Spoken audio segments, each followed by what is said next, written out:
Muchas gracias. Bueno, pues entonces el día de hoy vamos a tener la segunda sesión de nuestro curso y vamos a comenzar con haciendo un análisis acerca de las olas del feminismo en México.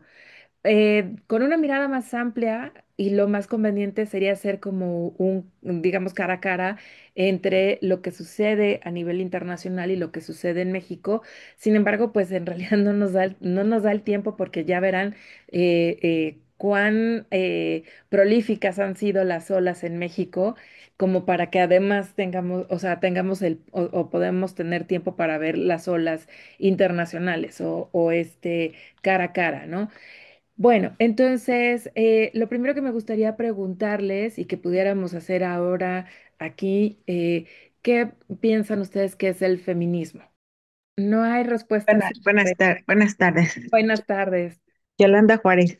Pues el feminismo es un movimiento social y político y de hecho sí me parece bastante pertinente lo que mencionaba Raquel de que también es cultural y tiene más de 3 siglos de existencia. Tiene unas agendas, o sea, una agenda o unas agendas, porque como veremos más adelante, hay muchísimos feminismos, ¿no? Tiene historias y tiene teorías. Entonces, el objetivo del feminismo o los objetivos del feminismo es la liberación de la mujer del sistema patriarcal, que era lo que veíamos la semana pasada, acerca de esta creación de un sistema en donde tanto hombres como mujeres estamos siendo oprimidos a través de roles, de expectativas, de comportamiento, etcétera, y que lo que busca el feminismo es ir rompiendo esta, eh, esta opresión que vivimos las mujeres. Busca crear nuevas realidades desde y para las mujeres, pero al crear estas nuevas realidades también son realidades para los hombres, ¿no? Entonces, esto también les puede a los hombres, digamos, beneficiar, pero ojo acá, el sujeto político del feminismo no son los hombres, somos las mujeres. Entonces, el feminismo no busca la igualdad porque los hombres no son la norma, por ello no busca que las mujeres sean iguales a ellos ni tener lo mismo que ellos. ¿Se acuerdan lo que veíamos la semana pasada acerca de la cuestión de la igualdad y de la equidad? ¿No? O sea, tener los mismos derechos, sí, pero esta equidad tendría que ser a partir de las necesidades específicas que tiene digamos, cada persona y en específico las mujeres. ¿Cuáles son los símbolos del feminismo? En la fotografía pueden observar 3 de los grandes símbolos del feminismo. El primero y el principal es el color morado, que yo creo que lo han visto en todas las marchas, lo han visto en la vestimenta de muchas de las feministas cuando están en las marchas, en carteles, etcétera. Bueno, el morado significa la libertad y o sea, digamos, forma parte de los 3 colores que se utilizaban en la primera ola de los feminismos cuando se estaba luchando por el voto. Y en este caso, en esa primera ola se utilizaban 3 colores, el color verde, el color blanco y el color morado o púrpura. Y el púrpura lo que simboliza es la lealtad y la constancia hacia el propósito, la firmeza, en este caso, inquebrantable de las mujeres para conseguir su causa. Por el otro lado, otro de los símbolos es el símbolo de Venus, que es el que vemos ahí, que lo vemos en la fotografía que está en la parte de abajo. Representa la realidad biológica del sexo femenino y la realidad social de la discriminación por motivos de género. Y el tercer símbolo que vemos en estas fotografías es el triángulo feminista. Se hace así y representado con las manos juntas. Y lo que hacen es que juntan los dedos, el pulgar, el índice, unen las dos manos y en este caso se representa la vulva de la mujer. Ahora, en el puño que se inserta en el símbolo de Venus también representa el feminismo radical, es decir, el que va contra la raíz, contra el patriarcado y el que lucha contra la discriminación y la opresión de la mujer. Ahora, yo les mencionaba que el feminismo tiene teoría, tiene agenda, tiene reivindicación y tiene praxis. La teoría, como bien nos mencionaba Raquel, son los ejercicios intelectuales que por medio de la investigación, observación y reflexión problematiza, cuestiona, busca explicaciones y consecuencias del trato diferenciado y jerarquizado de las mujeres, considerando las diferencias entre contextos, experiencias vitales, de clase, de etnia, que era todo lo que veíamos la sesión pasada respecto a los distintos elementos que se emplean para hacer el análisis de género. La agenda responde a la pregunta ¿qué derechos, libertades o aboliciones o emancipación se busca? Es decir, corresponde a los qué es decir, qué se quiere, qué se pide con las peticiones, son las peticiones como el derecho a votar, al matrimonio civil entre lesbianas, a espacios libres de acoso, la interrupción legal del embarazo, entre muchos otros que estaremos viendo en esta sesión y en la que sigue. Tiene también una reivindicación, que es quitar el estigma a lo que se considera despreciable o negativo, o bien lo otro, lo ajeno. Por ejemplo, el color de la piel, la menstruación, el vello corporal, el cuerpo, la sexualidad, la belleza, el lenguaje, entre otros elementos. Y tiene una praxis. Y la praxis es la acción feminista, que es cómo genera mecanismos, por ejemplo, para el acompañamiento de interrupciones de embarazo caseras, denunciar la opresión hacia las mujeres pobres y racializadas, dar asesoría jurídica a las mujeres víctimas de violencia, ofrecer talleres, etcétera. Por ejemplo, las movilizaciones es una estrategia, pero no es una praxis. Pensemos, por ejemplo, la masividad de las marchas del 8M, pero reconozcamos cuántas mujeres que asisten a esas marchas no necesariamente son feministas y no tienen por qué serlo para marchar, y por lo tanto las marchas no tienen la praxis feminista, pero la praxis feminista está dada en todas las actividades que realizan, por ejemplo, o se realizan a través de las colectivas o de las distintas organizaciones feministas que existen, por ejemplo, en nuestro país. Entonces, ¿hasta aquí alguna duda? No. Perfecto. Entonces, en esta imagen me permito compartirles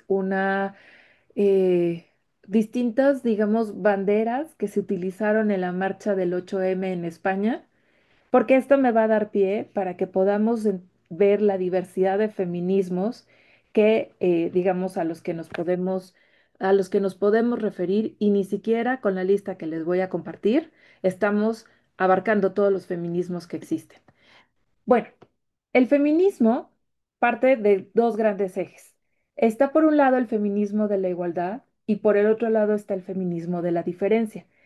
El feminismo de la igualdad es como, digamos, lo retoma de su nombre, expone que los seres humanos son individuos iguales y las diferencias que existen en la sociedad son en los resultados de la dominación. Del feminismo de la igualdad se separan feminismos, el liberal y el disidente. El feminismo liberal se ocupa de ampliar los derechos legales, políticos y laborales de las mujeres de clase media. Consideran que las mujeres se encuentran en una desigualdad económica dada la falta de oportunidades laborales. No cuestionan, por lo tanto, las desigualdades que se generan a partir de, por ejemplo, cuestiones culturales, los roles de género, machismo, misoginia, etcétera, etcétera.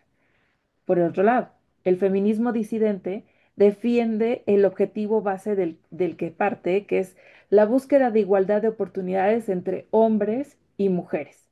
Entonces, el feminismo, digamos, aquí la cuestión es que si nos fijamos un poco lo que veíamos en la sesión pasada respecto a digamos, ante la emancipación y el empoderamiento, estaríamos en este caso, por ejemplo, con los feminismos de la igualdad, hablando de un empoderamiento que podría quedarse a lo mucho en el plano personal y no llegar a los planos relacionales y colectivos que vimos que puede llegar, ¿no? Y tampoco estaríamos hablando de una emancipación con estos dos feminismos. Digamos que lo que busca estos feminismos son más derechos, pero no terminan de cuestionar la raíz de dónde vienen todos estos conflictos. Por el otro lado, tenemos el feminismo de la diferencia. Y este feminismo defiende que existe una causa de la desigualdad real entre mujeres y hombres, y ese es el patriarcado. Y entonces lo que hace Es que el feminismo de la diferencia dice, nosotros no queremos los mismos derechos ni las mismas oportunidades que tienen los hombres, porque esos derechos y esas oportunidades se han gestado a partir de la mirada de los hombres y a partir de las necesidades de los hombres. Y nosotras lo que buscamos es derechos y digamos oportunidades desde las necesidades de las mujeres. Del feminismo de la diferencia se derivan todos estos otros feminismos. Por un lado tenemos el feminismo radical, y el feminismo radical lo que dice es que los problemas de desigualdad y discriminación de las mujeres surgen de un fenómeno institucional y sistemático conocido como el patriarcado. Por lo tanto, el feminismo radical lo que busca es erradicar de raíz al patriarcado y por lo tanto, con ello ir erradicando todas las desigualdades que existen y discriminaciones y opresiones hacia las mujeres, pero al mismo tiempo terminan estas mismas desigualdades aplicándose hacia otros hombres, hacia los hombres más bien, o hacia otras personas, por ejemplo, de integrantes de la comunidad LGBT más, ¿no? El feminismo cultural critica la asimilación de las características masculinas de modelos como lo tienen el feminismo liberal y expone que el rechazo a la feminidad resulta en la discriminación a las mujeres y expresiones diferentes de identidad. En este sentido, lo que busca el feminismo cultural es exaltar que la feminidad resulta necesaria para la convivencia, exponiendo, por ejemplo, las distintas desigualdades que existen, por ejemplo, en distintos modelos. Es decir, por ejemplo, un poco podemos verlo con la discusión que se desató la semana pasada, cuando Mariana Rodríguez, la esposa del gobernador de Nuevo León, apareció en una fotografía de un evento político, bueno, no era porteando porque no traía, no estaba porteando realmente a su bebé, sino que la traía en una especie de cangurera al bebé. Y entonces empezaron a hablar acerca que ni la maternidad la detenía, etcétera. Y a partir de ahí empezaron a decir, hay muchas mujeres que maternan y que trabajan y no trabajan en esas condiciones, ¿no? Entonces el feminismo cultural lo que estaría criticando es justo, o más que criticando, lo que estaría tratando de mostrar es que en mismos roles hay diferencias a partir de las clases y hay diferencias a partir de la etnia a la que se pertenece, así como otros múltiples elementos que van definiendo la propia relación de las personas. Ahora, por el otro lado, tenemos al lesbofeminismo. El lesbofeminismo es una aportación que se hace desde México y es un feminismo que lo que hace es la lucha por los derechos, las necesidades y en contra de las discriminaciones que viven las lesbianas.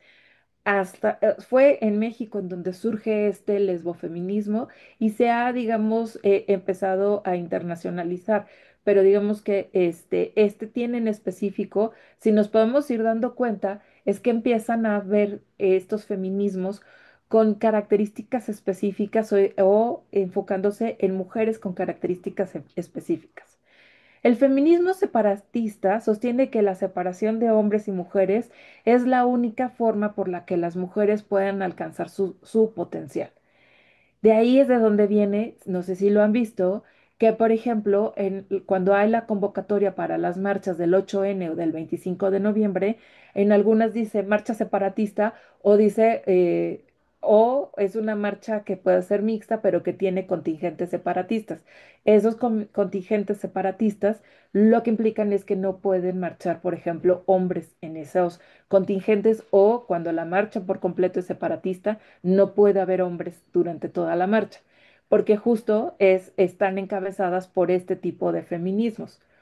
Ahora, el ecofeminismo identifica una analogía entre la explotación indiscriminada del ecosistema por parte del capitalismo y la explotación del cuerpo femenino por el orden patriarcal. Es decir, equipara lo que sucede con la tierra y digamos, con todo el ecosistema, con lo que el capitalismo también provoca en las mujeres, ¿no?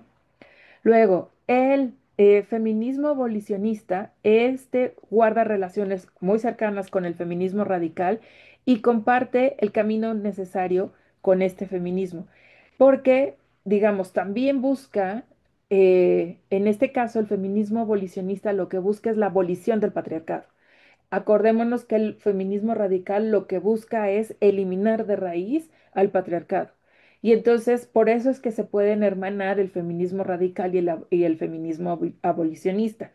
El feminismo abolicionista, además, por ejemplo, busca la abolición de la prostitución, de la pornografía, de la trata y de la gestación subrogada.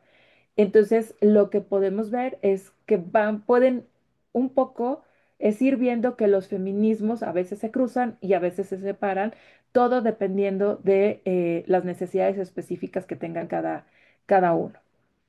Luego, tenemos al feminismo marxista. Este toma en cuenta al capitalismo como el sistema dominante en la hegemonía del patriarcado, y lo que hace el feminismo marxista es, en este caso, hacer un análisis con las categorías marxistas, pero tomando como sujeta de análisis a las mujeres y no al proletariado, y sí a las mujeres proletarias. No sé si parece como extraño. Digámoslo así, el marxismo toma en cuenta toda la clase proletaria. El feminismo marxista se enfoca en específico en las mujeres proletarias, con el mismo instrumental de análisis que tiene el marxismo. Me salté, perdón, una disculpa. El feminismo socialista justo lo que busca es generar nuevas formas digamos, de vinculación económica y social que no estén basadas en la explotación y en la opresión de las mujeres. Por el otro lado, tenemos al feminismo factual o científico, que se basa en la biología y en la psicología evolucionista para reconocer las diferencias biológicas que son la base de las diferencias culturales y sociales. Que si recordemos la sesión pasada, yo les comentaba que existen dos formas de hacer un análisis de género, una que toma la diferencia entre el sexo y el género, otra que sostiene que no hay esta diferencia porque ambas son una construcción social. En este caso, el feminismo factual o científico sí parte de esta diferencia entre sexo y género. Luego tendríamos bueno, los feminismos subalternos. Y los feminismos subalternos se dividen a su vez en tres. Estos feminismos se generan en territorios no europeos ni occidentales y que tienen otro tipo de problemáticas, por ejemplo, como la conquista, la explotación de territorios y la precarización del empleo. Digamos, entre los que más destacan entre los feminismos subalternos, encontramos el afrofeminismo, que sostiene que la discriminación, opresión y marginación son agravantes de la condición de subalternidad a la que se encuentran las mujeres afrodescendientes. Por el otro lado está el feminismo decolonial, que busca desarticular, el pensamiento del colonizador, el racismo, el clasismo y el machismo. Y por el otro lado está el feminismo chicano, que se enfoca en las experiencias específicas de las mujeres chicanas en Estados Unidos. Hace una reivindicación de la cultura mestiza, el uso de la narración autobiográfica y algo bien importante, el uso del Spanglish como lengua de resistencia. Por el otro lado, tenemos a los feminismos comunitarios e indígenas. Estos surgen a finales de los años 90 como una propuesta no teórica, sino práctica para construir un feminismo no solamente desde América Latina o, como le llaman, la Abiyala, sin que se reconozca, digamos, que más bien a partir del reconocimiento de la construcción que proviene del movimiento y del mundo indígena. Por el otro lado, tenemos al anarcofeminismo que cuestiona o adversa los diferentes modos de control social.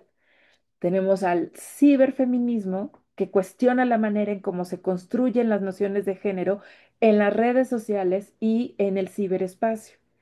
También tenemos al feminismo antiespecista, que plantea que no se puede luchar por los derechos de las hembras humanas ignorando al resto de las hembras que también sufren opresiones y violencias.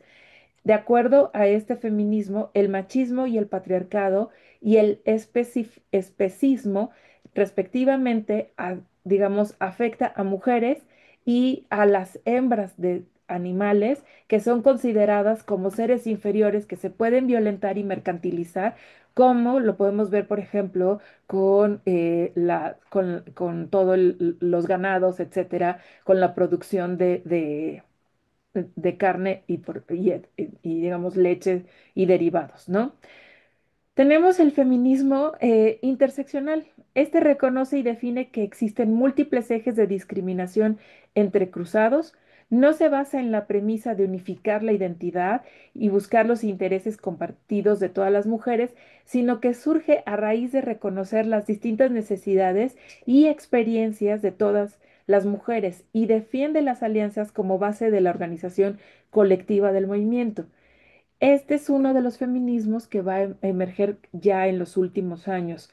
Digamos, principalmente estaríamos hablando de finales de los años 90 del siglo pasado.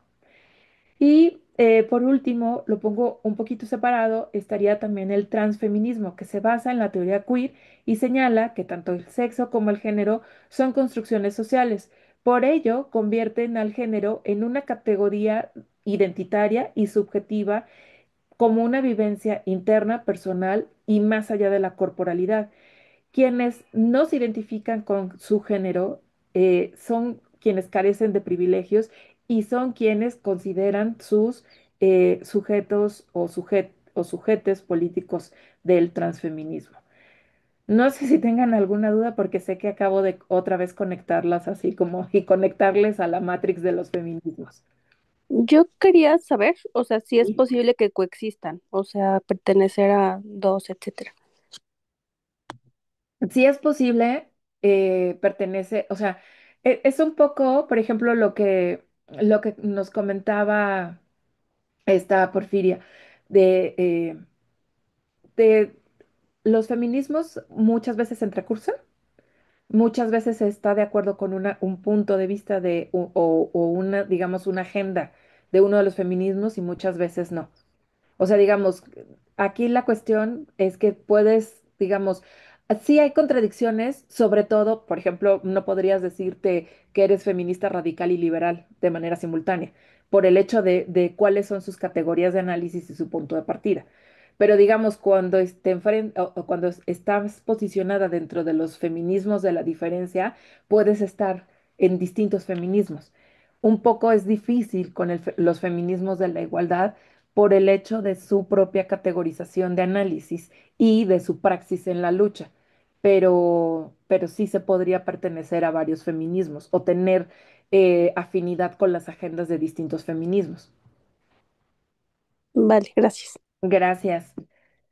Ok, bueno, ahora, otro elemento bien importante que fue, que lo mencioné casi en el último de los feminismos que surgió a finales de la década de los noventas del siglo pasado, es el feminismo de la interseccionalidad y la interseccionalidad en sí es un concepto acuñado por Kimberly Williams Crenshaw, ella es estadounidense, y este enfoque revela que las desigualdades son producidas por las interacciones entre los sistemas de subordinación de género, la orientación sexual, la etnia, la religión, el origen nacional, la discapacidad, que si bien este término es un sistema de subordinación, a la vez nos lleva o nos conduce a otro término que es el capacitismo, que es considerar las capacidades como una condición de privilegio y de poder que se invisibiliza. Y por el otro lado está también la situación socioeconómica y además todo esto se van constituyendo y se van uniendo a lo largo del tiempo y del espacio y un ejercicio que se hace constantemente con la interseccionalidad es utilizar este círculo de análisis, ¿no? Aquí en este esquema lo que podemos ver es que, por ejemplo, tenemos dividido en la parte de arriba se encuentran todos los privilegios. Se divide con esta línea horizontal morada y hacia abajo se encuentran todas las opresiones y resistencias. Es decir, las opresiones son las distintas mezclas de discriminaciones a las que que se puede estar viviendo y por las cuales, o bueno, más viviendo, se puede estar sufriendo y por las cuales el potencial de las personas no puede ser, digamos, impulsado.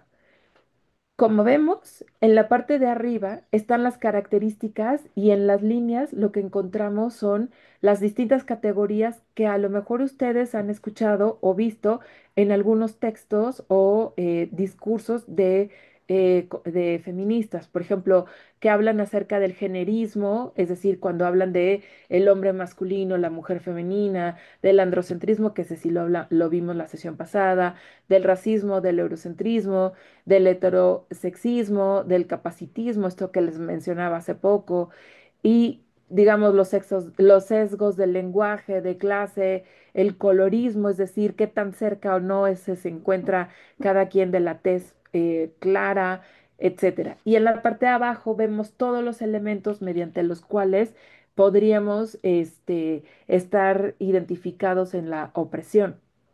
Ahora, el hecho de que tengamos por un lado elementos de opresión y por el otro lado también tengamos privilegios, da cuenta de nuestra propia complejidad como seres humanos. O sea, si lo vemos, por ejemplo, en quienes estamos hoy en este curso, tenemos muchos privilegios. Está el privilegio de contar con un empleo, está el privilegio de, por ejemplo, tener un nivel educativo superior al de mucho de la población en el país.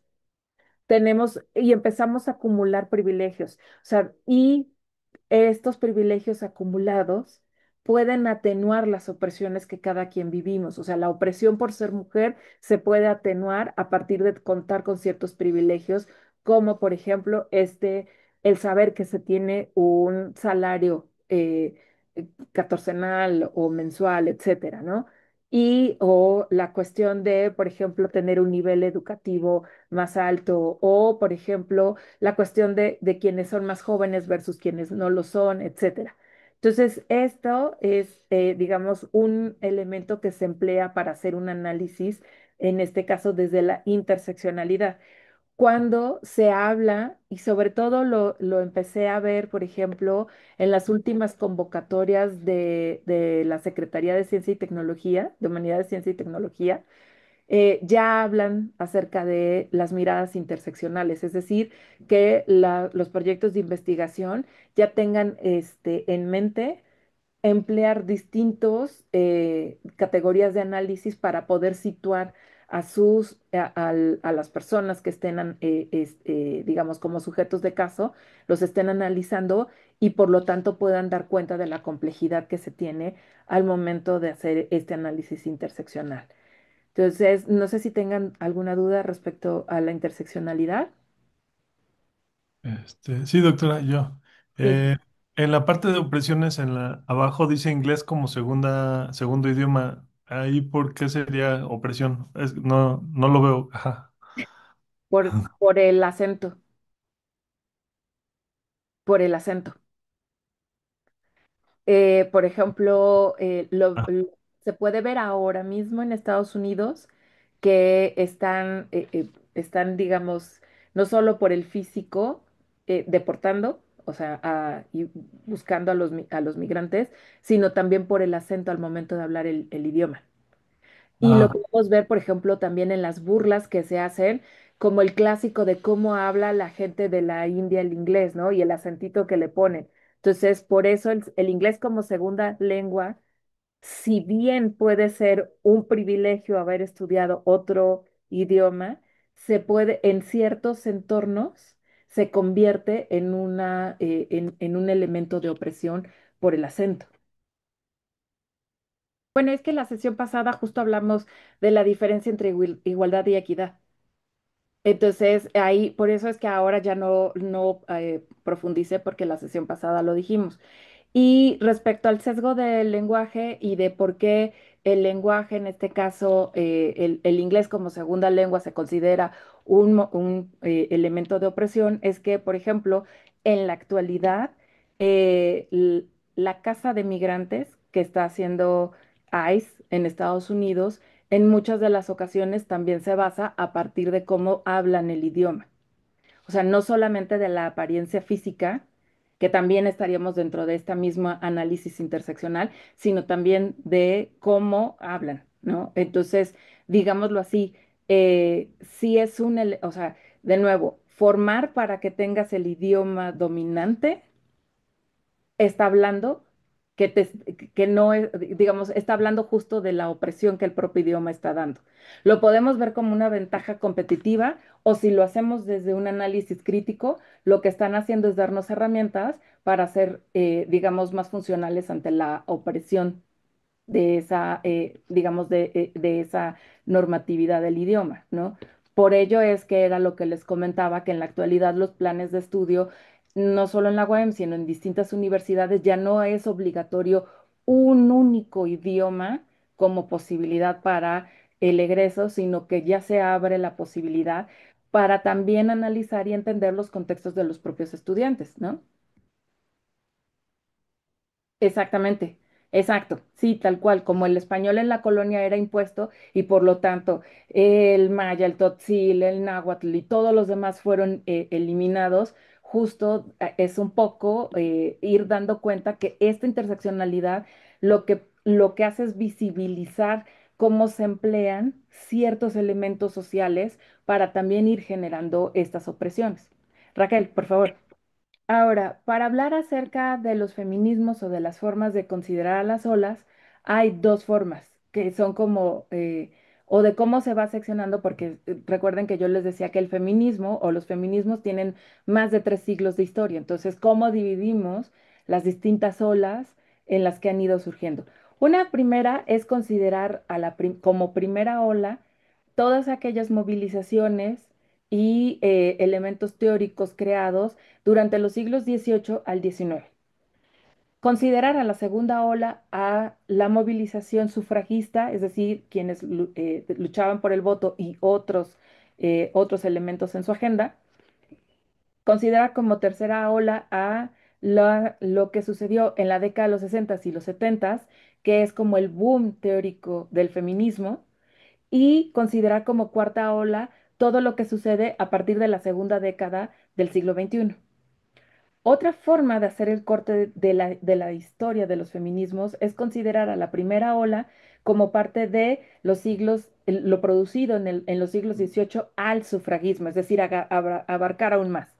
Que sea la segunda ola, la de la década de los 60 y los 70, que sea como tercera ola los feminismos de las identidades y a la cuarta ola como la segunda década del siglo XXI.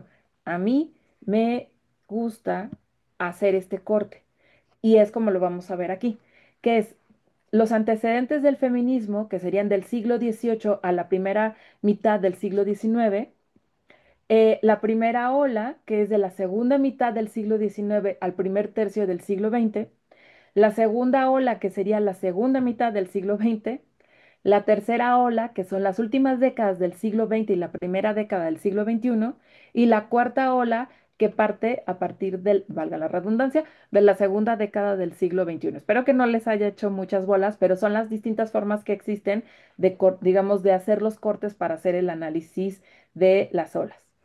Ahora, también es importante cuando se hace este tipo de cortes el considerar estos elementos para delimitar las olas. Primero es que las olas marcan periodos de tiempo desde una visión globalizada, es decir, se marcan puntos de donde comienzan y cómo se esparce a distintas partes del mundo.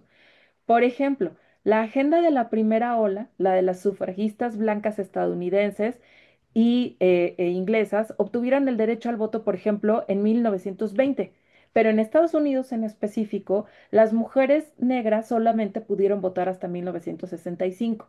¿Qué quiere decir esto? Que la primera ola todavía seguiría vigente hasta el 65 porque su agenda no fue concretada. Y con esa misma agenda, que es el derecho al voto, por ejemplo, en Arabia Saudita, las mujeres obtuvieron el derecho hasta el 2015. Y, por ejemplo, en el Vaticano, en el Estado Vaticano, ni siquiera las mujeres tienen derecho a la elección del Papa, porque esa únicamente la realizan los cardenales. Entonces, digámoslo así, en el Estado Vaticano todavía estaría vigente la agenda de la primera ola y como vemos va marcando distintas pautas. Entonces, se debe considerar que la historia del feminismo es distinta en cada región del planeta y en cada país en específico. Entonces, en este curso nos vamos a centrar únicamente en el feminismo mexicano. no vamos a ver el feminismo, digamos, hegemónico, que sería en este caso el estadounidense y el europeo. Entonces, como antecedentes del feminismo en México, encontramos a Sor Juana Inés de la Cruz y se le considera una figura precursora del pensamiento feminista, aunque cuando ella estaba viva no existía el término feminista como tal, ni ella misma se asumía como feminista. Y todo esto, digamos, considerarla la precursora del feminismo en México es debido a su obra y su actitud frente a las normas sociales impuestas a las mujeres en el siglo, en este caso que ella habitó, que fue el 17. Entonces, por ejemplo, uno de los primeros derechos que ella cuestionaba que no existía para, por ejemplo, para las mujeres era el derecho al conocimiento. Entonces, por ejemplo, Sor Juana defendió con firmeza el derecho a las mujeres a estudiar y desarrollar su intelecto. Y en la carta de respuesta a Sor Filotea de la Cruz es un manifiesto en el que ella explica por qué el amor y el saber puede, por ejemplo, permitir que las mujeres no, o sea, digamos, lo que hace en la respuesta Sor Filotea de la Cruz, Sor Juana, es demostrar que en este caso la agudeza en el pensamiento no solamente le corresponde a los hombres, sino que las mujeres también lo tenemos y lo tenemos siempre y cuando se nos permita ejercitar esa agudeza en el pensamiento. Y por lo tanto, el no tener derecho a la educación se considera o lo considera como una injusticia. Por otro lado, Sor Juana realiza una crítica a la doble moral hacia las mujeres. En ese poema que siempre se repite, que es el de hombres necios que acusáis a la mujer sin razón, sin saber que ustedes son el motivo de sus desgracias, Sor Juana lo que denuncia es la hipocresía de los hombres que exigen pureza y recato a las mujeres, mientras ellos mismos fomentan y se aprovechan de la supuesta debilidad moral de las mujeres. Entonces, es una crítica que Sor Juana realiza al sistema y a los roles de género en su tiempo y muestra una, y hace una denuncia de género o de la desigualdad de género más bien. Por el otro lado, tiene una autonomía intelectual en un contexto muy adverso. Si bien Sor Juana tenía privilegios, los privilegios suficientes como para poder entrar a una orden religiosa en la que se le permitía estudiar y en la que se le permitía tener libros y que además ella contaba con una dote para poder tener, digamos, libros, aún así Sor Juana sorteó este contexto adverso en donde las mujeres aún siendo religiosas, no debían dedicarse al conocimiento. Por el otro lado, Sor Juana en varios de sus escritos hace una revalorización de las figuras femeninas, ¿no? Entonces, ella lo que buscó fue reivindicar figuras bíblicas, filosóficas o históricas de mujeres que, para demostrar la capacidad intelectual y moral de las mujeres y por lo tanto realiza una crítica a los discursos que subordinaban y ocultaban a las mujeres. Y por el otro lado, también Sor Juana fue un ejemplo de resistencia y denuncia desde la escritura. Recordemos, mm, perdón, recordemos, por ejemplo, toda la censura a la que se vio enfrentada Sor Juana y a la lucha que ella dio. Y, por ejemplo, la respuesta a Sor Filotea de la Cruz es justo una lucha en contra de la censura.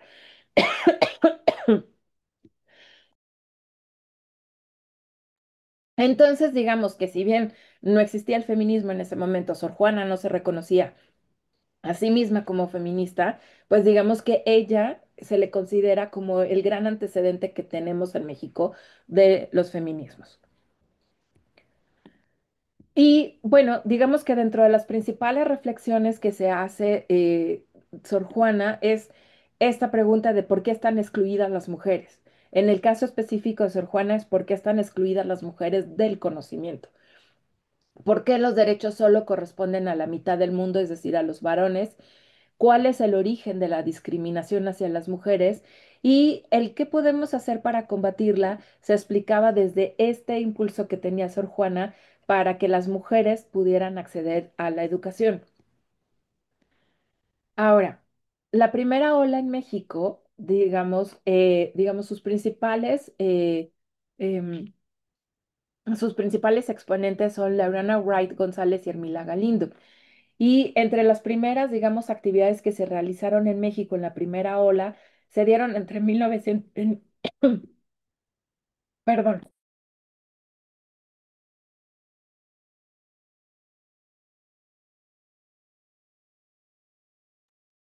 se dieron entre 1884 y 1887, cuando Lorena Wright González promovió una revista que se llamaba Violetas de la Náhuac. Y en esa revista demandaba el sufragio y la igualdad de oportunidades con los hombres.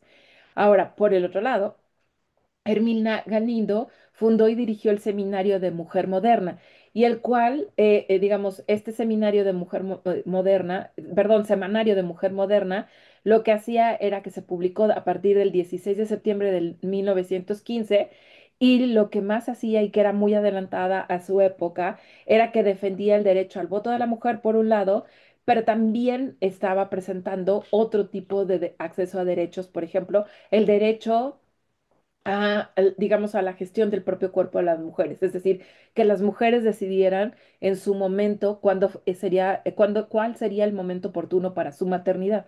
Y eso es muy adelantado considerando que estamos hablando de 1915.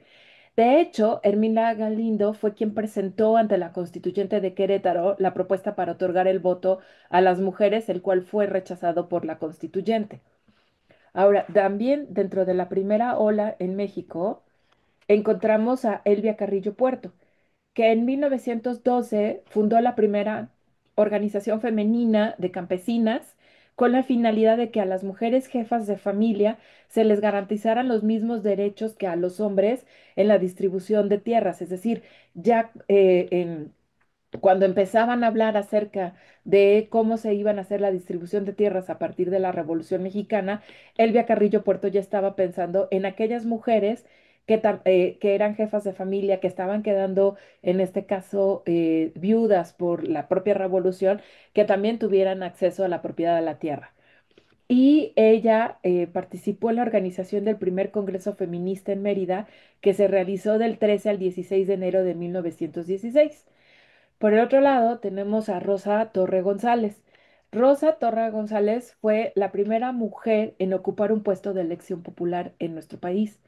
Y ella, digamos, esto fue como bien importante porque ella ganó la elección para ser regidora y se presentó a las elecciones haciendo una interpretación de la ley, porque la interpretación de la ley decía que se podían presentar como al cargo de regiduría, a las regidurías, quienes hayan nacido en México, pero digamos, ante la ambigüedad del lenguaje que no hablaba específicamente de hombres, Rosa Torres se postula porque dice, aquí no dice mexicanos, hombres, sino que habla acerca de personas nacidas en el espacio. Exacto, Hermín Galindo fue la primera candidata a diputada federal y también de manera, sí, exacto. Ay, perdón, cambié esto por estar viendo el chat. Em, Ok, bueno, entonces Rosa Torre González pues tiene esta característica. Cuando se presenta, ya que gana las elecciones y se presenta la toma de posesión, pues ya no se lo permitieron y ahí empezaron a hacer toda la argumentación de que eso solamente se le permitía a los hombres y no a las mujeres. Ahora, Rosa también participó en la organización del primer Congreso Feminista en Mérida. Y por el otro lado, ella también, junto con Elvia Carrillo Puerto, fundó y desarrolló la Liga Rita Cetina Gutiérrez, que si ustedes ubican es el nombre de la beca que se está otorgando por el gobierno federal. Y Rita Cetina Gutiérrez es una maestra que bueno, que fue maestra de Rosa Torre y de Elvia Carrillo Puerto, que en específico Rita Cetina se negaba a que sus alumnas aprendieran únicamente labores domésticas y les empezó a enseñar teoría que les permitía cuestionar la subordinación de las mujeres. Entonces, el grupo que crean, o la Liga Rita Cetina Gutiérrez creada por Rosa Torre y por Elvia Carrillo Puerto, lo que hacen es empezar a impulsar charlas educativas sobre higiene y cuidado de las infancias, economía y sobre todo algo muy importante que era el control de la natalidad, ¿no? Es decir, que las mujeres pudieran decidir en qué momento querían o no ser madres, ¿no? Entonces, dentro de las principales reflexiones de la primera ola en México, pues está la pregunta de cuáles son los medios sociales que debe emplearse para manumitir a la mujer del yugo de las tradiciones. A mí me gusta en especial el lenguaje que utilizan, porque tendríamos que buscar el equivalente a qué entendían ellas por manumitir. Es decir, si estaban hablando de eliminar la opresión de las mujeres o estaban hablando en otros términos, ¿no? Y lo más importante es que ellas no estaban en ese momento reflexionando sobre los roles de género porque todavía no se había construido esas categorías, pero ya estaban hablando de aquello que da origen a los roles de género que son las tradiciones, ¿no?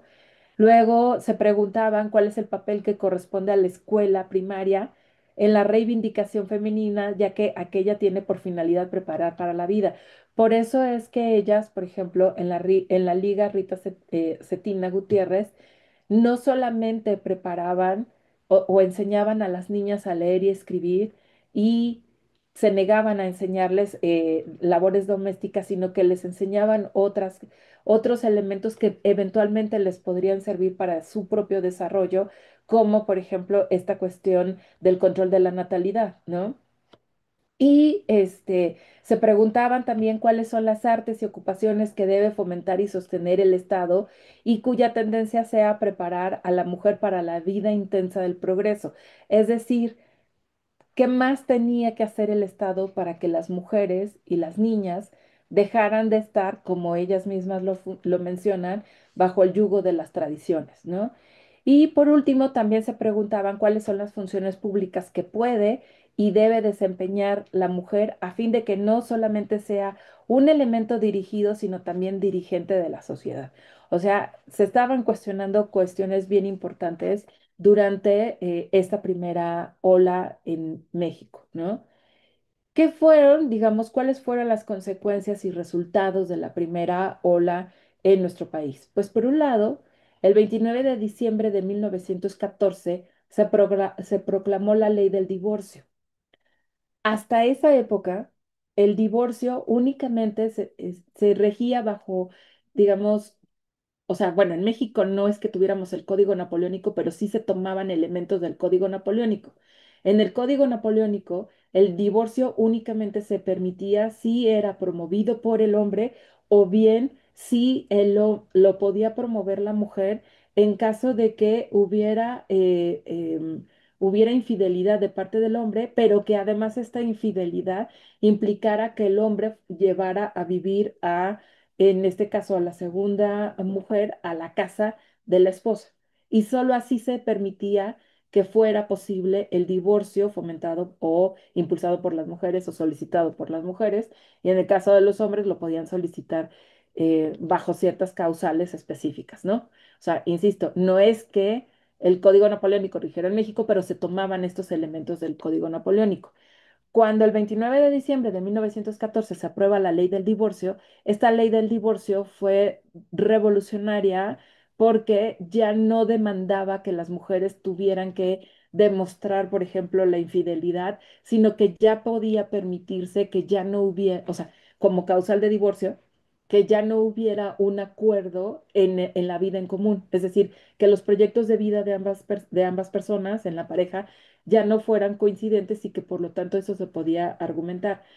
Otra cosa era toda la pelea por bienes, etcétera, pero digamos que fue muy revolucionaria esta ley del divorcio.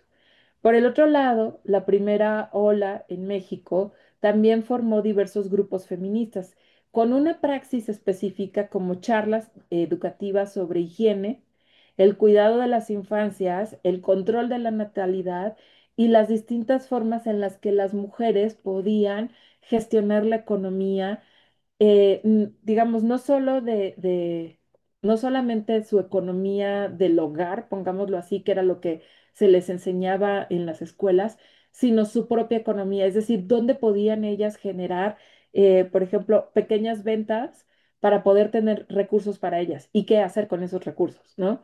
O dónde hacer ahorros dentro de la propia economía para poder tener un recurso específico.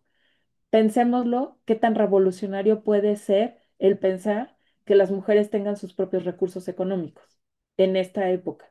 O sea, es como bastante impresionante lo que hicieron las mujeres, las feministas de la primera ola en México. Ahora, un resultado o consecuencia de la primera ola es que el 17 de octubre de 1953 se realizó la reforma legislativa relativa al voto de las mujeres, es decir, el derecho a votar y ser votadas.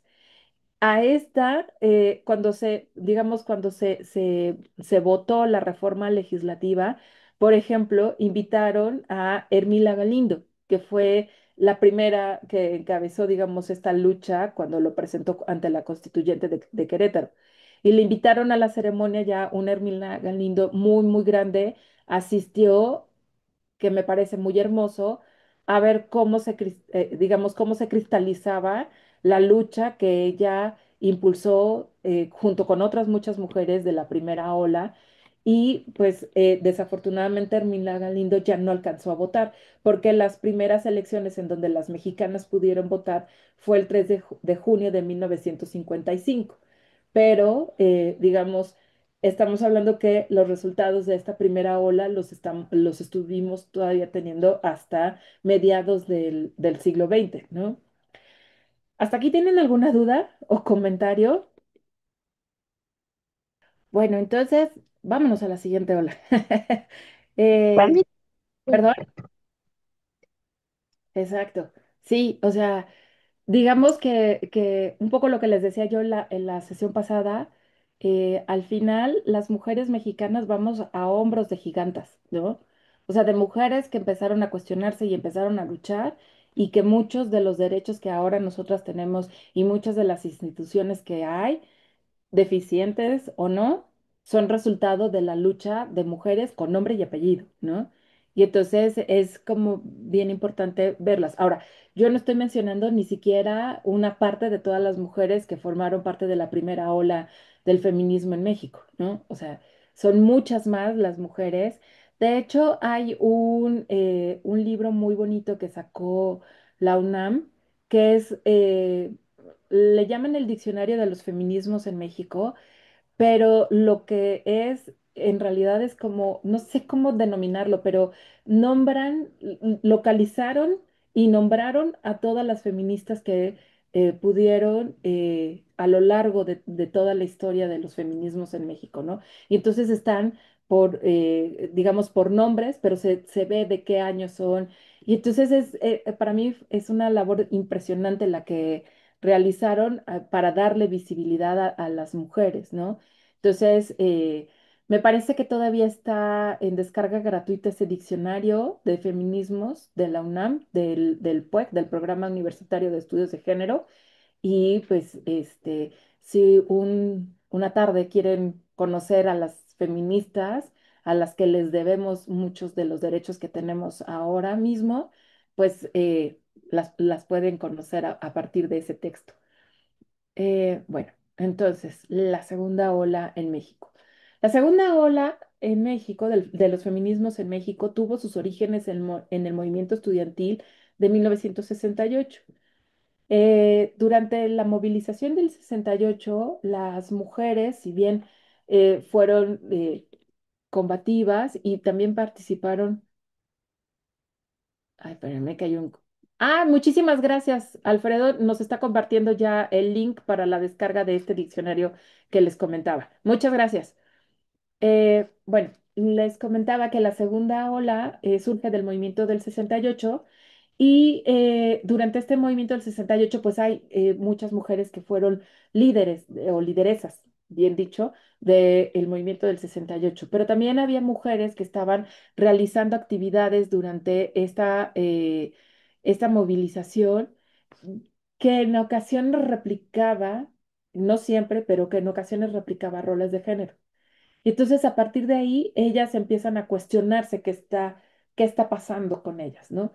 Ahora, tienen un eco en el exterior, porque en el exterior es cuando también está surgiendo la segunda ola del feminismo en Estados Unidos y en Europa.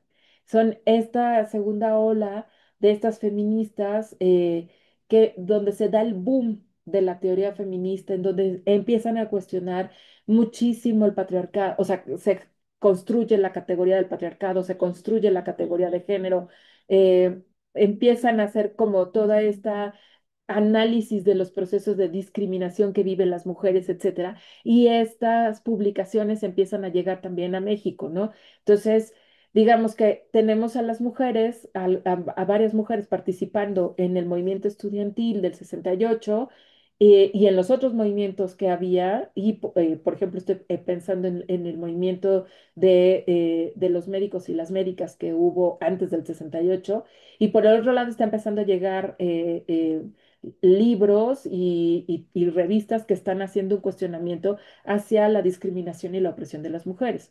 Entonces, la segunda ola en México se enfrentó a la oposición de parte de los hombres de izquierda que las acusaban de ser agentes del imperialismo yanqui por el hecho de que ellas citaban o que mencionaban a las teóricas estadounidenses y porque además consideraban que las luchas de las mujeres distraían de la verdadera lucha, que era la lucha en contra del sistema capitalista, ¿no? O sea, que se podía hacer la revolución y ahí luego hacíamos los cambios que se pedían por el caso de las mujeres, ¿no?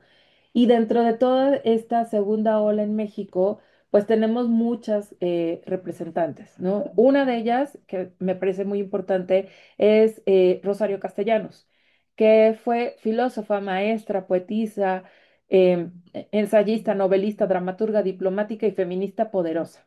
Es considerada una de las mujeres que nos abrieron paso a todas las mujeres en la academia. En su momento, cuando los nombres de las mujeres en la vida pública solo hacían compañía de los maridos, era la señora D, la esposa del doctor fulano, Rosario Castellanos ya era considerada Rosario Castellanos. O sea, ya no era en función de su esposo, sino en función de ella misma, ¿no? Y se le trataba de igual frente a escritores de su época como Jaime Sabines o Carlos Fuentes, ¿no? En sus obras habla de la dominación de los hombres sobre las mujeres, el papel de la mujer en la sociedad, cómo el lenguaje es una herramienta para poder escuchar o acallar a las voces de las mujeres. Y un aspecto que es bien importante en su obra es que ella también empieza a hablar acerca de las mujeres indígenas mexicanas. Y ella es de las primeras feministas que empieza a reconocer su privilegio como mujer blanca con educación frente a las mujeres indígenas mexicanas o frente a las mujeres, em, digamos, de otras clases sociales que no necesariamente tienen el mismo nivel educativo y los privilegios para estudiar que tenía Rosario Castellanos. Otra integrante de la segunda ola en México es Eli Barta. Ella es una pionera en la investigación sobre mujeres y arte popular. Tiene publicados múltiples artículos y obras y su pensamiento es desarrollar una metodología feminista para poder hacer un análisis acerca de cómo las raíces indígenas impulsan la creación cultural en México desde una mirada feminista. Es decir, no es las raíces indígenas en etéreo, sino las mujeres en las raíces indígenas que van impulsando la cultura en nuestro país. Por ejemplo, Eli Bartra es de las primeras que empieza a hablar acerca de la importancia del significado que tienen, por ejemplo, los bordados y los tejidos hechos por las mujeres o, por ejemplo, las obras de alfarería hechos por mujeres, no en etéreo de, los indígenas hacen esto, sino ver cómo cambia la composición de color y de forma que realizan hombres y mujeres, por ejemplo, al momento de hacer un tejido. Y bueno, ella propone que siempre se hable de diversos puntos de vista de mujeres, todos unidos por objetos de estudio específicos, y que además se haga una deconstrucción de los prejuicios sexistas en la investigación para que ello permita o que contribuya a la liberación de las mujeres, ¿no? que es un poco lo que veíamos la sesión pasada respecto a esto que les había contado del efecto Johnny Jenny, ¿no? De cómo hay estos sesgos sexistas al momento de realizar la investigación y cómo esos sesgos van ocultando a las mujeres en su capacidad y potencialidad creativa y en este caso en la misma investigación. Por el otro lado, tenemos a Marta Lamas, que es cofundadora, perdón, de la revista FEM, que es la primera revista feminista digamos, que se distribuye en toda América Latina. Y también es fundadora del Grupo de Información en Reproducción elegida GIRE y también del Instituto Simón de Beauvoir, que es para la formación de mujeres jóvenes en el feminismo. En el caso específico del GIRE, del Grupo de Información en Reproducción Elegida, tiene, digamos, como objetivo difundir la información sobre el aborto y la salud reproductiva, sexual y los derechos desde la perspectiva bioética, social y legal. Y lo que constantemente realiza el GIRE es dar asesorías, por ejemplo, a legisladores y a la prensa para el manejo y la comunicación de estos temas, ¿no? Y digámoslo así, el Gire fue quien ha acompañado todas las luchas por la despenalización del aborto y en específico, digamos, uno de sus primeros grandes logros fue la despenalización del aborto en las primeras 12 semanas de gestación en la Ciudad de México. Luego, también en esta segunda ola, está como una de sus representantes, Esperanza Brito de Martí, que ella fue directora de la revista FEM, que fundó Marta Lamas, y digamos que ella lo que más promovió fue el derecho de la mujer a decidir sobre su cuerpo, y es de las primeras mujeres que encabezó y promovió las primeras manifestaciones por las muertes de mujeres en abortos ilegales, y ella promovió en 1982 una ley por una maternidad libre y voluntaria que pues ante la Cámara de Diputados que pues se quedó en el cajón porque no le hicieron ni la atendieron para nada esa propuesta. Por el otro lado, tenemos a Marta Acevedo, que ella es una científica y feminista, una científica feminista que lo que realiza es divulgación científica, ¿no? Y entonces ella lo que hace es hacer una investigación acerca de la identidad de las mujeres en la ciencia y cómo se ven atravesadas estas identidades con la maternidad y con la opresión que las mujeres podemos estar viviendo desde distintos aspectos.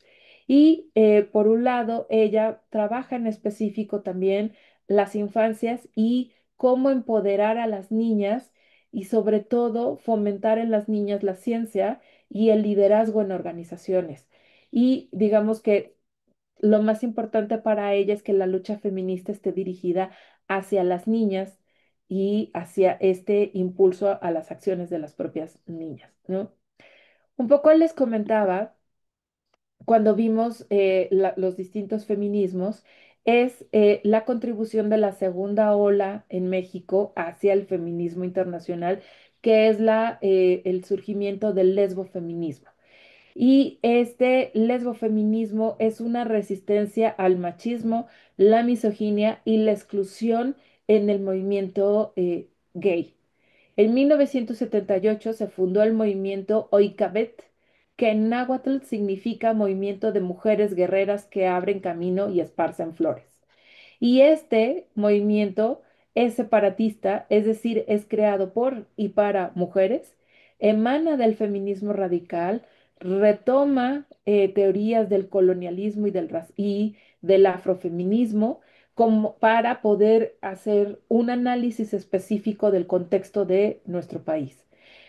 Una de sus reivindicaciones es de la palabra lesbiana, para transformarla como un elemento de resistencia ante el patriarcado y la heterosexualidad obligatoria, porque hasta ese entonces las mujeres lesbianas se denominaban a sí mismas como gays, no como mujeres gays y no como mujeres lesbianas. Y lo que la segunda, o sea, digamos, lo que el lesbofeminismo busca es reivindicar la palabra lesbiana. tienen una consigna que es el feminismo es la teoría y el lesbianismo es la práctica, porque se consideran a sí mismas la vanguardia radical y política de la lucha feminista para la abolición del patriarcado. Entonces, parte del lesbofeminismo es esta crítica está ahí, que ahí aparece, que es que las lesbianas no pertenecen a la diversidad sexual porque no son objeto de consumo ni quieren ser comercializadas. Y en la fotografía, a quien podemos observar es a Jean María Yaoyotl Castro, que es una de las principales voceras, pero ojo con esto, el hecho de que sea blanca y de ojos azules no significa que sea la lideresa del lesbofeminismo, porque este movimiento está integrado por mujeres lesbianas, mestizas y racializadas. Entonces, dentro de esta segunda ola, sus principales reflexiones está, primero, es la reivindicación del derecho a ejercer la sexualidad, la simetría y las desigualdades en la relación entre hombres y mujeres, y la relegación de la mujer al espacio doméstico, es decir, a la familia, siendo lo público únicamente un espacio que se consideraba para hombres. Por ello, en la segunda ola en México se hace énfasis en el carácter autónomo del movimiento de liberación de la mujer frente a todo, frente a los partidos políticos, a los sindicatos, a otros grupos u organizaciones sociales y a los colectivos de varones. Es decir, para esta segunda ola no podían entrar hombres a formar parte del movimiento o participar en las reuniones porque lo que estaban buscando era ganar el espacio. Y al tener la presencia de hombres se perdía ese espacio, porque los hombres por lo general tienen el espacio público, ¿no? Dentro de su agenda está la despenalización del aborto, la maternidad voluntaria y la educación sexual.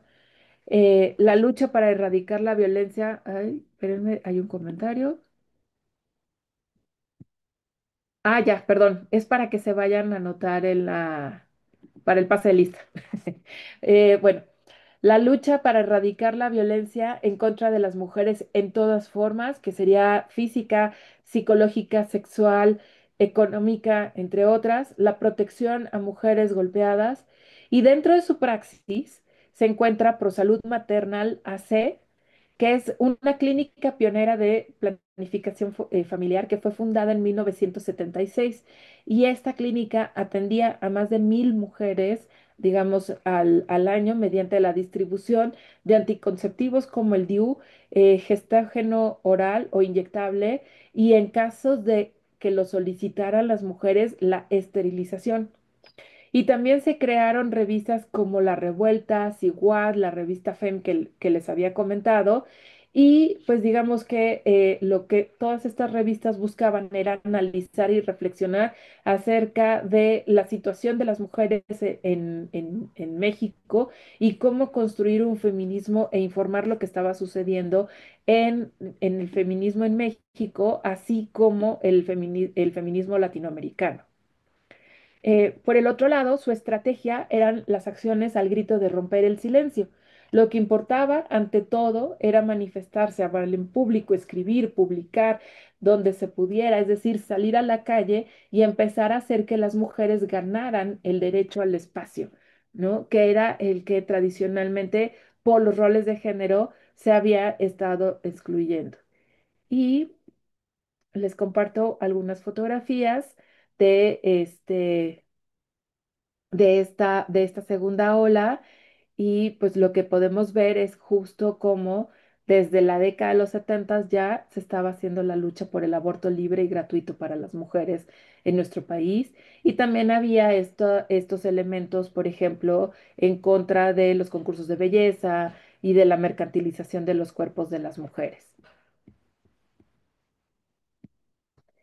¿Y cuáles fueron las consecuencias y resultados de la segunda ola en México? Pues bueno, en 1974 se aprobaron las modificaciones a la Ley General de Población para legalizar los servicios de planificación familiar.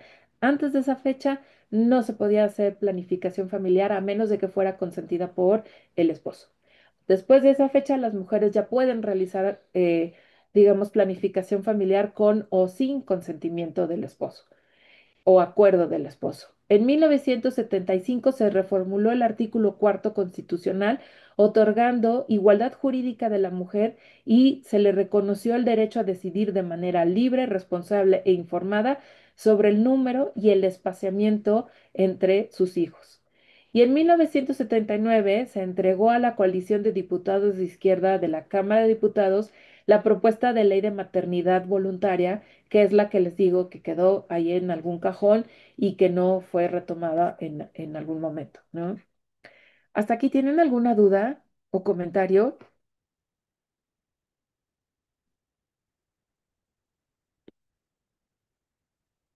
No, todo muy bien, doctora. No, Gracias.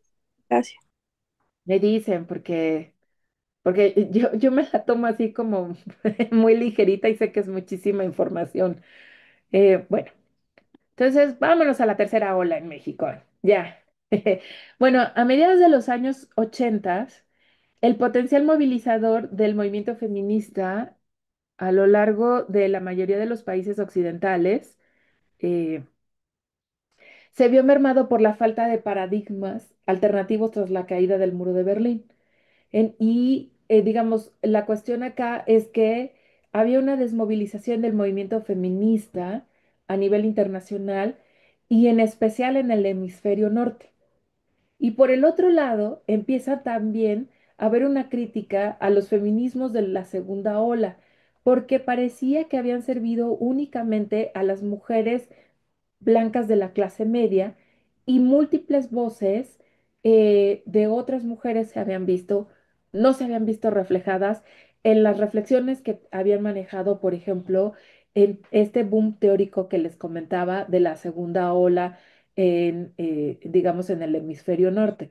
Entonces, múltiples voces se levantan para defender la idea de que las mujeres no se ven atravesadas por un único tipo de desigualdad, que en este caso es el de género, sino que se ven sometidas a la intersección de diversas condiciones como la clase, la etnia, la raza, la orientación sexual, entre otras muchas, y se comienza a hablar de la interseccionalidad. Además, se vinculan a los debates como el colonialismo y la imposición de esquemas de análisis y construcción de conocimientos, entre otros. Y entonces, en nuestro país en específico, hay dos grandes movilizaciones que empiezan a cuestionar al feminismo de la segunda ola. Y la primera son las mujeres zapatistas que participan como militantes o como base de apoyo del Ejército Zapatista de Liberación Nacional. Ellas impulsaron la creación de la Ley Revolucionaria de las Mujeres, publicada el 1 de enero de 1994 y señalan en esa ley revolucionaria que su derecho a la planeación natal, a salarios justos, a la elección de pareja, a la participación de asuntos en la comunidad, entre otros, y proponían un feminismo con una visión, o proponen, porque todavía lo siguen promoviendo, un feminismo con visión comunitaria y no individual, porque tienen una concepción de la comunidad en la que los derechos se defienden en colectivo y no de manera individual. Y por el otro lado, son las madres fuerza, es decir, los colectivos de madres buscadores, que si bien la organización de este tipo de colectivos había comenzado desde los años 70 con la desaparición y tortura y asesinatos y asesinatos por la guerra sucia, en específico se movilizan de nuevo a partir de la desaparición, tortura y asesinato de adolescentes y mujeres jóvenes en Ciudad Juárez en la década de los 90, así como la falta de respuesta institucional y la impunidad. Ello las llevó a manifestarse y a sumar esfuerzos con organizaciones defensoras de derechos humanos y colectivos feministas para crear estrategias para la localización, el esclarecimiento del feminicidio, la justicia y el acompañamiento a las familias. Dentro de las principales, digamos, figuras de la tercera ola en México, encontramos, y yo espero que hayan escuchado de ella, Silvia Marcos, que es una investigadora feminista y editora y parte de la Sexta Internacional del STALN.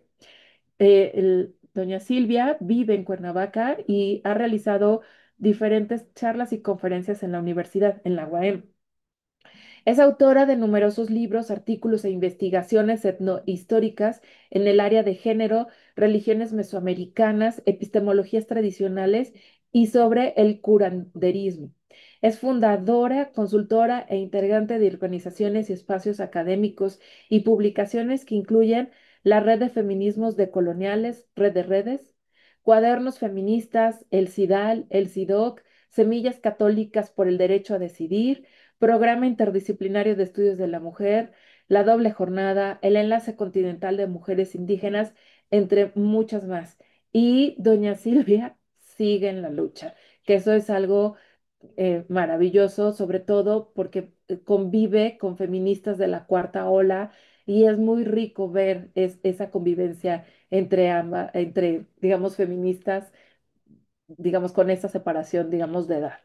Por el otro lado tenemos a Marcela Lagarde, o como muchas la llamamos Marcela Lagrande, que es una académica investigadora y doctora en antropología, que es una de los pilares del feminismo latinoamericano. Ella se desempeñó en la política y fue diputada federal entre los años 2003 y 2006, en donde promovió la inclusión del término feminicidio como delito en el Código Penal Federal y al igual que en la Ley General de Acceso de las Mujeres a una vida libre de violencia vigente desde el 2007.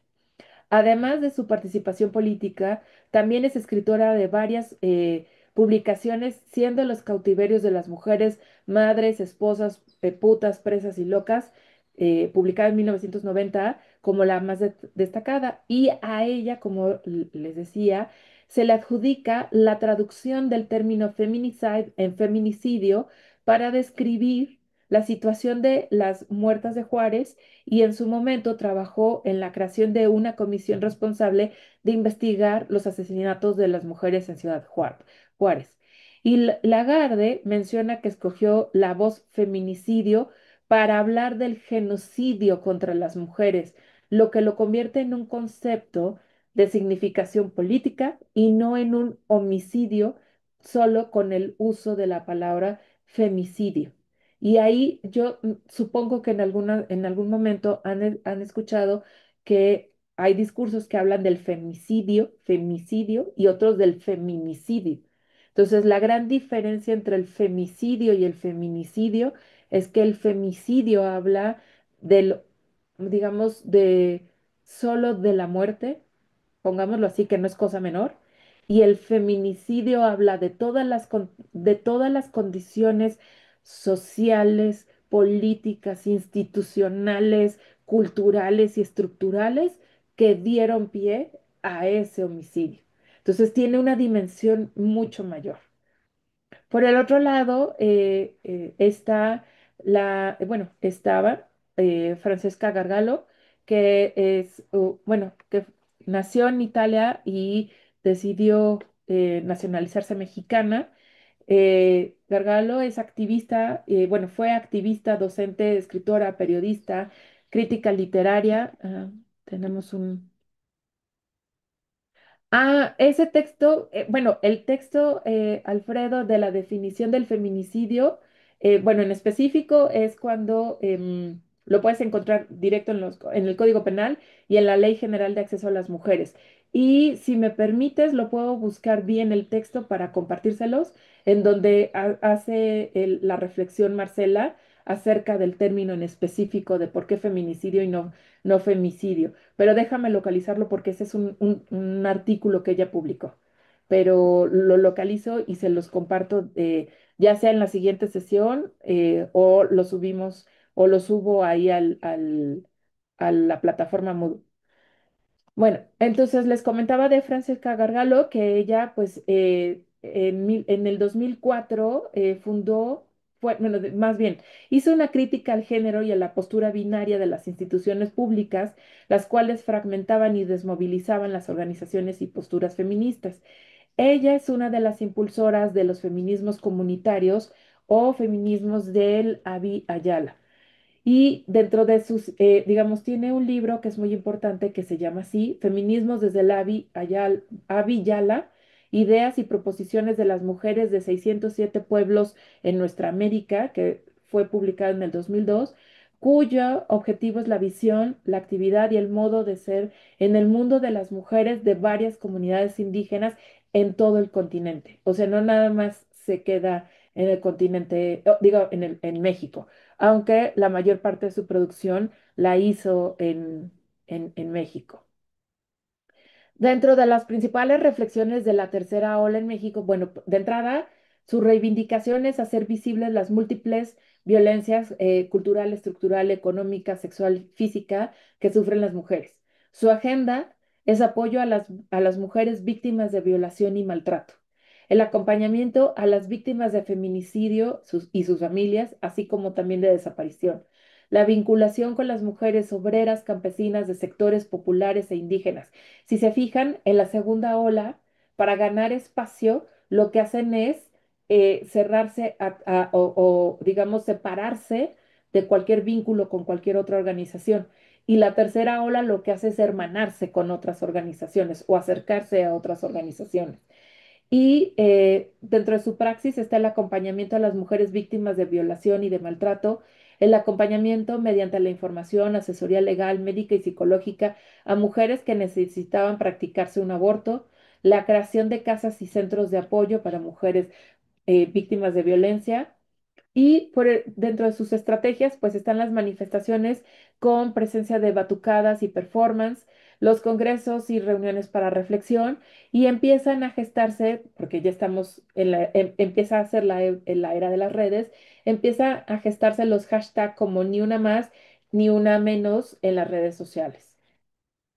Y digamos, dentro de estas principales manifestaciones que encontramos de la tercera ola en México, pues está justo está el uso de las cruces rosas para dar cuenta del feminicidio. Entonces, en nuestro país en específico, tenemos dos grandes colores para los feminismos, uno que es el morado y en la tercera ola empezamos a utilizar el rosa, este rosa supervivido, que es para dar cuenta de los feminicidios, ¿no? Y entonces, por eso es que ustedes también pueden ver en las manifestaciones que hay mujeres que salen marchando con cruces rosas para dar cuenta digamos, de las mujeres que fueron víctimas de feminicidio.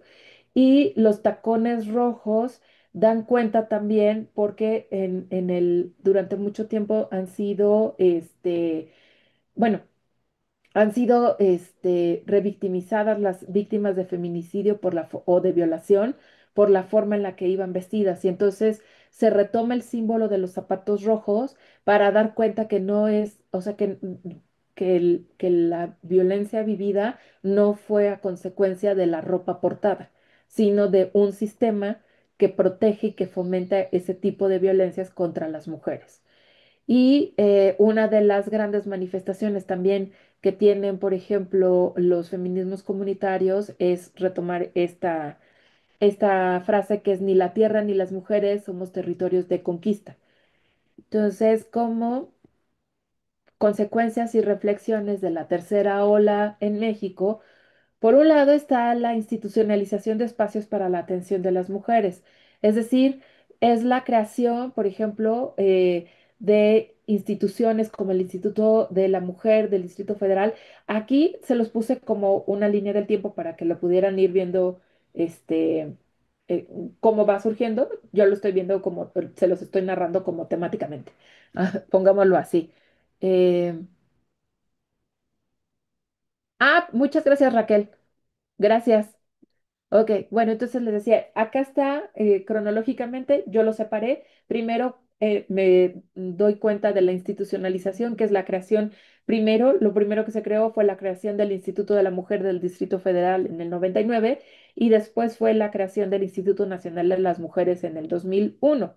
Aquí, digamos, es la creación también gradual de unidades de atención a víctimas de violencia familiar y unidades especializadas en delitos sexuales en las distintas entonces procuradurías estatales.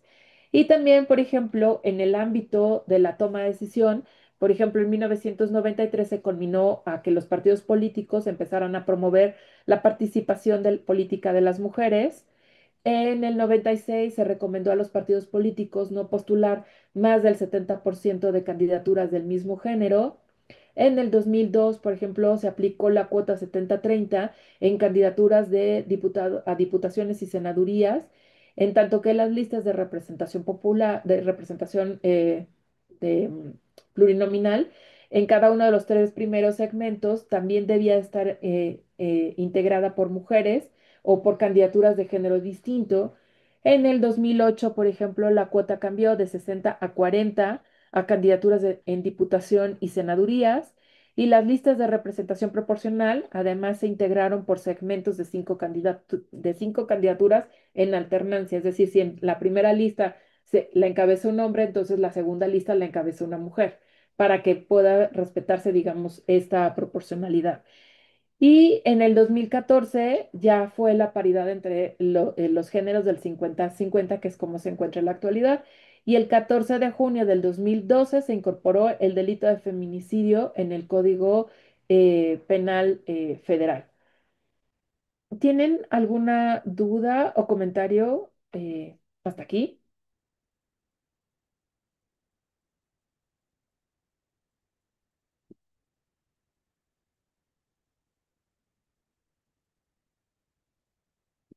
Hay una en De el mi chat. parte, no. Ah, perfecto. Ok, entonces déjenme ver. Pues más bien, yo creo que tendríamos que cortar hoy la sesión porque si no se nos corta. Yo ya tenía planeada solamente la última sesión, que es la de la próxima semana, para la cuarta ola de los feminismos en México.